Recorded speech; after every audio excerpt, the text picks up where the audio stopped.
Marami nga akong gagawin ngayong araw mga mamis, pero bago ko nga gawin lahat ng mga dapat kong gawin ay nagpunta nga muna ako dito sa kusina para mag-asikaso ng kakainin namin. Umaga pa nga lang ay lobas na kami ni Daddy at bumili na kami ng bigas sa Pure Gold.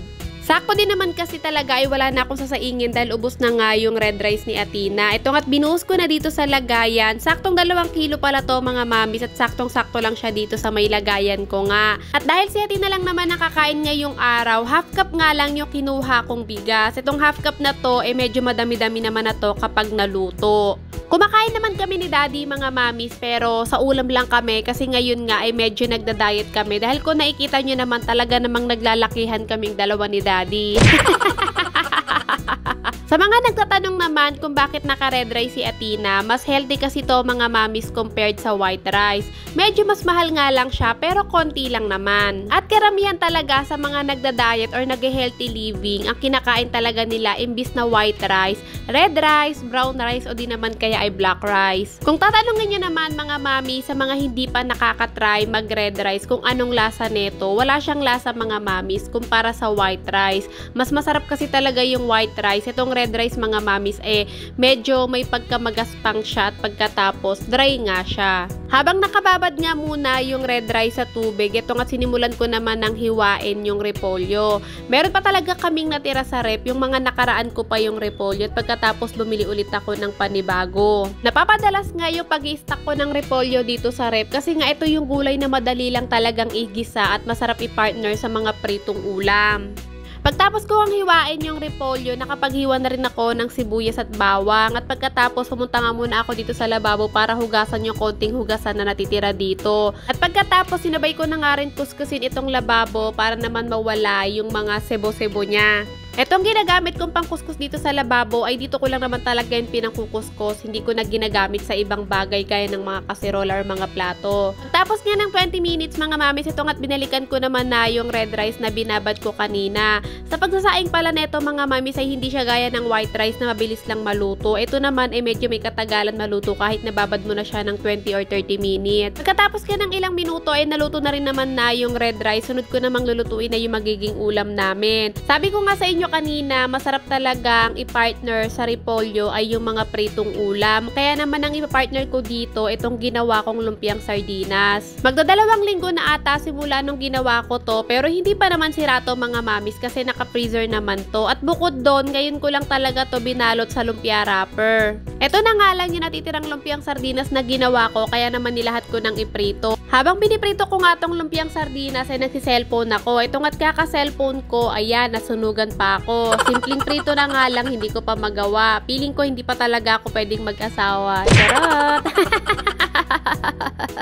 Bago pa nga tuluyang maging uling itong piniprito ko lumpiang sardinas, sinahon ko na nga sa kawali. At pagkatapos, binawasan ko lang pala yung mantika sa kawali. Doon naman na ako nagprito or nagisa ng bawang at sibuyas. Hindi pa nga naluluto yung bawang at sibuyas. Ito kat nilagay ko na agad yung repolyo. Ewan ko ba pero feeling ko nagmamadali talaga ako ngayong araw dahil ang dami ko talagang gagawin. Dahil nga meron naman na kaming pritong lumpia, hindi ko nalalagyan ng sahog tong repolyo. Pero nilagyan ko na lang ng oyster sauce para naman medyo magkakulay. Pero hindi ko na siya dinimplahan ng asin or kahit anong panimpla kasi nga yung oyster sauce naman ay meron naman na siyang konting alat. Kapag nagigisa pala ako ng repolyo, ayoko talaga nung sobrang lutong-luto na. Gusto ko yung medyo malutong or medyo crunchy pa din para nga mas masarap siyang nguyain.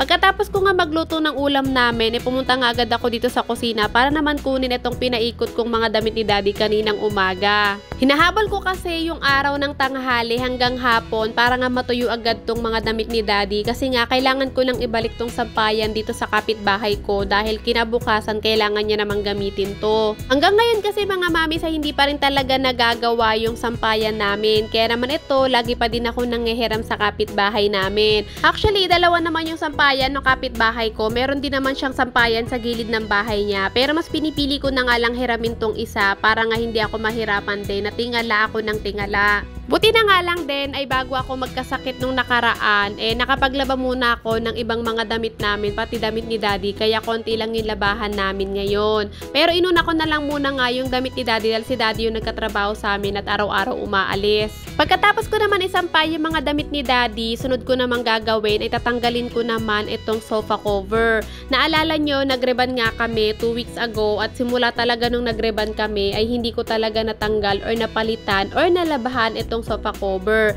Sakto din naman kasi talaga nalagyan to ng mga gamot ng pangreban. Hindi ko nga agad natanggal tong sofa cover dito sa sofa kasi after talaga namin magreban, kinabukasan ay nagkaroon ako ng trangkaso at 1 linggo talaga yon mga mamis. Kaya naman kung napansin nyo, medyo matagal-tagal nga yung pagitan ng upload ng mga vlog ko kasi nga hindi ko talaga kayang kumilos. Kaya naman ngayon na okay at magaling na ako, itong at lilinisin ko na itong aking sofa. Tinanggal ko na nga yung cover at pagkatapos tatanggalin ko rin yung cover na brown doon sa anti-bed sorbet ko. Hindi ko na nga muna i-vacuum yung ilalim ng sofa. Dito na nga lang muna sa pinakalikod, pati yung sofa yung i-vacuum ko. Pagtapos ko nga mag-vacuum, tinanggal ko naman yung cover nitong anti-bed sorbet ko. Wala talaga sariling cover to mga mamis. Ginawan ko nga lang ng paraan para naman hindi pangit tignan itong anti-bed sorbet ko. Meron pa kasi kaming hindi na nagagamit na bedsheet kaya ay na lang yung kinover ko dito at pagkatapos tinatahi ko na lang.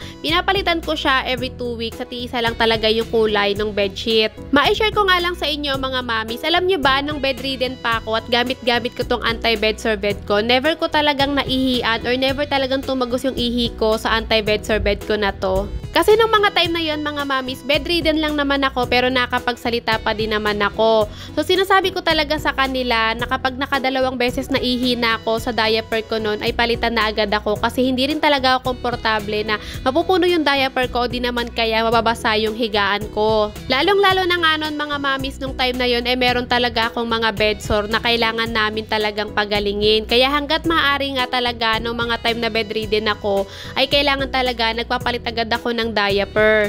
Kaya naman ito hanggang ngayon nga nagagamit ko pa rin tong anti-bed sorbet ko kasi nga hindi naman siya naihian, hindi naman siya nadumihan. Medyo mas malaki pa talaga yung size nitong bed sorbet ko pero ginupitan na lang namin ni Daddy, binawasan namin para nga sumakto naman siya dito sa sofa bed. Ang galing lang din talaga mga mamis no, akalain nyo yon dati bedridden lang ako pero ito ako ngayon naakilos na, nakagawa na ng mga gawaing bahay, nakapagluto na at nakagala na din. Uy!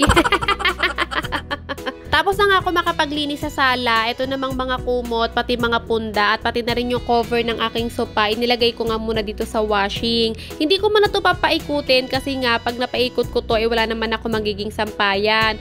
Bali sa Monday ko na nga ito papaikutin pero dito ko na inilagay kasi wala nang space sa laundry dahil medyo marami na ring tambak.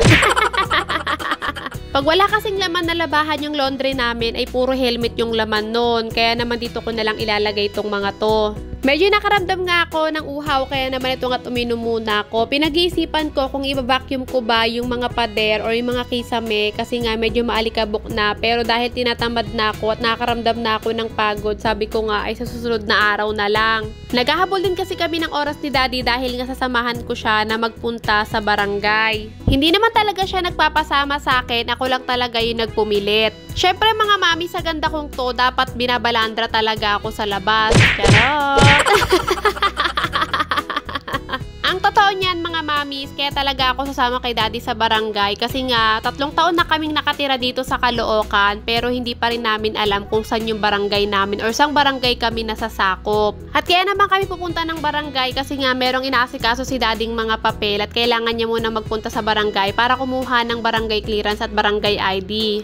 Actually nga mga mamis ay galing na talaga si Daddy doon kanina habang naglilinis ako pero umuwi nga muna ulit siya kasi kailangan niya pala muna ng proof of billing para nga issuehan siya ng kanyang barangay clearance. May ID naman si Daddy mga mamis pero hindi kasi naka-address kung saan kami nangungupahan ngayon yung ID niya kaya kailangan niya na muna ng proof of billing. At dahil nga taga barangay 177 kami, ito palang barangay na nasasakop or sumasakop sa amin ay barangay dito sa Silito or Silito. Buti na nga lang ay meron kaming motor kasi pag hindi kami nakamotor mga mamis, medyo komplikado pala kapag kami ay nag-commute kasi kailangan muna naming sumakay ng jeep at pagkatapos bababa kami para naman makapag-tricycle papunta dito. Pagdating nga namin dito ni Daddy ay nagpark lang kami dito sa gilid kung saan yung mga nakapark yung motor at pagkatapos pumasok na kami dito sa barangay nila.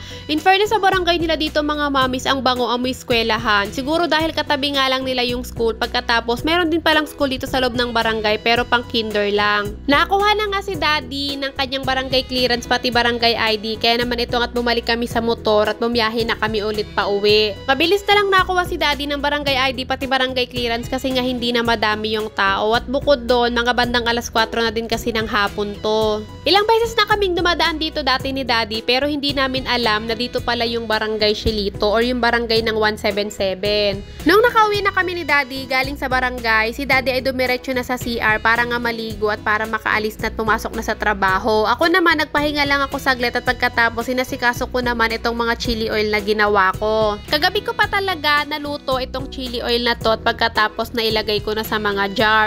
Pero hindi ko na nga natapos lagyan ng mga seal kasi nga nakaramdam na ako ng antok. Kaya naman ngayon nga itong at nilagyan ko na ng seal. Dapat nga itong mga chili oil na to ay yung nakaraan pa din to after namin magrebanan. Pero dahil hindi ko nga kaya kasi nagkatrangkaso ako at sakit talaga ng mga braso ko noon. Eto nga at ngayon ko na lang siya ginawa. Hindi ko na pala to lalagyan ng mga logo sticker mga mamis kasi nga yung mga logo sticker neto ay nandoon sa friend ko. Dapat nga ay papalalamove na lang to pero ang sabi nga niya day off naman niya bukas kaya pupunta na lang siya dito at kukunin na lang niya. At dadalhin niya to doon pa sa Manila kung saan siya nakatira.